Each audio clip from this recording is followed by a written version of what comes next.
ఈరోజు జగిత్యాల జిల్లా ట్రెజరీ ఆఫీస్లో సీనియర్ అకౌంటెంట్గా పనిచేసే అరిగే రఘుకుమార్ గారు 7,000 రూపాయలు ఒక ఉద్యోగి వద్ద బిల్లు పాస్ చేసినందుకు గాను లంచంగా తీసుకుంటూ రెడ్ హ్యాండెడ్గా ఏసీపీకి పట్టుబట్టడం జరిగింది.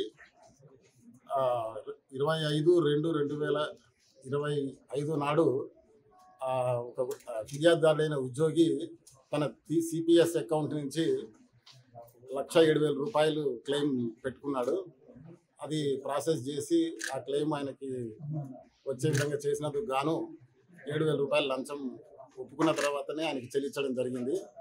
అప్పటి నుంచి తన ఆ 7,000 రూపాయల లంచం గురించి బాధితుడి వెంటబడితే అతను ఏసీబీని ఆశ్రయించిండు. ఇట్లా లంచం ఇస్తానని నేను ఒప్పుకుంటేనే నా బిల్లు ఇచ్చిండు, మళ్ళీ ఇప్పుడు లంచం గురించి అయితే వెంటబడుతున్నాడని చెప్పి అంటే మేము అన్ని ఆధారాలు సేకరించి ఉన్నతాధికారుల పర్మిషన్ తీసుకున్న తర్వాత ఈరోజు కేసు చేయడం జరిగింది.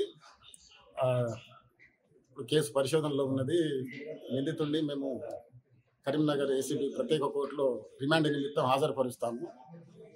ఎవరైనా సరే లంచం తీసుకున్నట్టు కానీ లంచం విషయంలో వేధిస్తే ఏసీబీ డిఎస్పీ కరీంనగర్ నెంబరు 9154388955తో పాటు టోల్ ఫ్రీ నెంబర్ 1064కి లేదా WhatsApp number ACB Telangana WhatsApp number 9440446106 మరి ఏసీబీ తెలంగాణ ట్విట్టర్ ఫేస్బుక్లలో ఫిర్యాదు చేస్తే తప్పకుండా తగిన చర్యలు తీసుకోవడం జరుగుతుంది. మరిన్ని వీడియోస్ కోసం ఛానల్ ని సబ్స్క్రైబ్ చేయండి. లేటెస్ట్ అప్డేట్స్ కోసం వాట్సాప్ ఛానల్ ని ఫాలో అవ్వండి. ఆ లింక్ డిస్క్రిప్షన్ లో ఉంది.